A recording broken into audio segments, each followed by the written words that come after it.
I'm David Jackson. 40 years ago, I was cooking in swanky hotels and winning awards from the American Culinary Federation.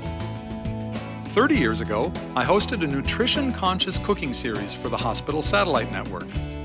10 years ago, despite half a century of good eating habits, I found out that I wasn't immortal. And I'm not alone.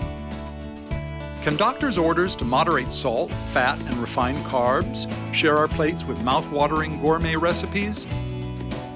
Yes, they can.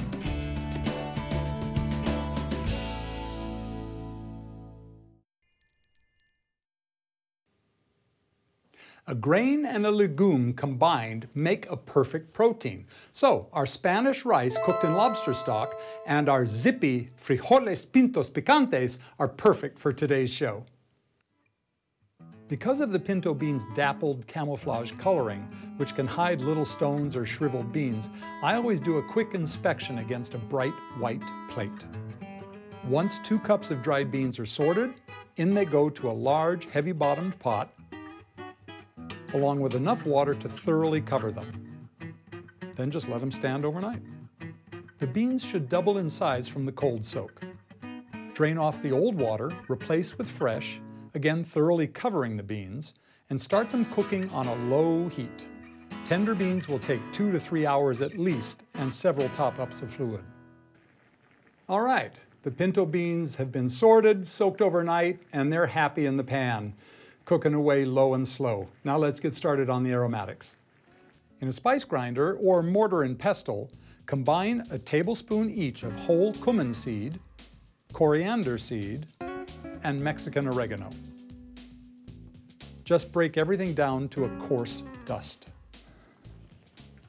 Those dry ingredients smell great. Let's set this aside and do the fresh vegetables. Now, on the stovetop, add 3 tablespoons of olive oil to a sauté pan over medium heat. Then dice and add the following aromatics in quick succession: 1 large onion, 1 red bell pepper, 1 green bell pepper, 8 or 10 cloves of minced garlic, 1 red Fresno chili, 2 finely minced fresh jalapeno peppers. Then transfer the ground herbs and spices from the mortar and pestle into the sautéing vegetables and give it a stir to activate the flavors. Top up the bean pot with chicken stock from now on. Then add a little stock to the sauté pan just before you combine the aromatics with the beans.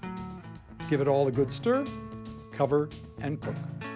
Okay, those beans are bubbling nicely, so let's babysit them on super low while we make the rice. In a deep-sided sauté pan, begin with 2 to 3 tablespoons of light vegetable oil over a medium heat.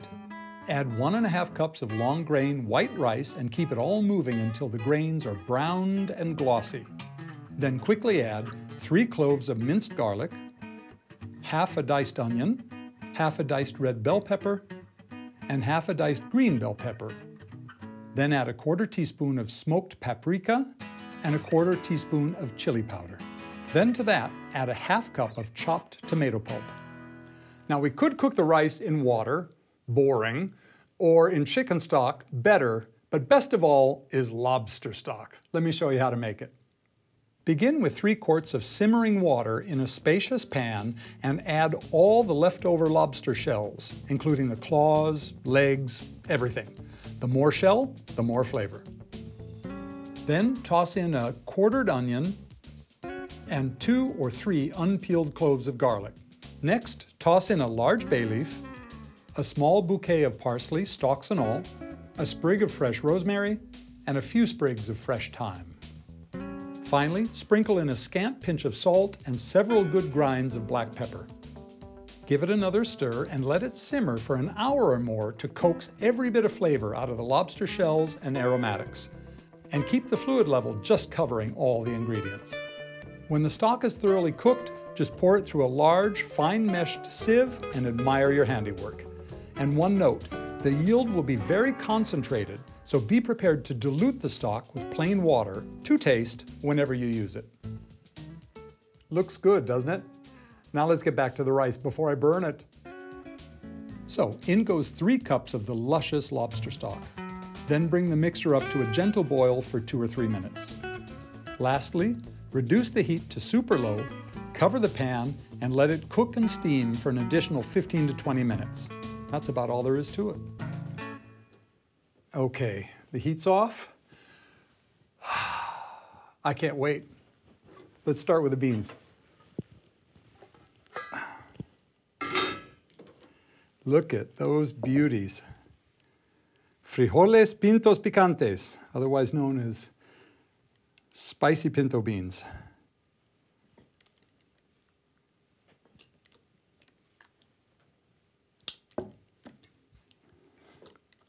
You see all of the chilies, the bell peppers. Amazing. Now, there's two other little things you can do to freshen this up. You can add lime and fresh cilantro, but I don't think it really needs it. It does make it a delight, but that's something you'd add right at the end as a little garnish if you want. There we go. And the rice.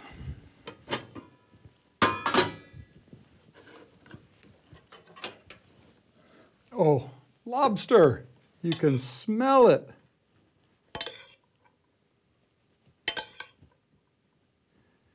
Light and fluffy. It's got some red and green bell pepper, but no chili other than a little bit of chili powder. So it's not meant to be spicy like the beans. But is it ever fragrant? There we are. Really, what can I say? Dig in. Spanish rice in lobster stock for a taste of the sea. And spicy pinto beans, frijoles pintos picantes. If we serve them with the grilled lobster we made earlier, how could a plate of protein taste any better?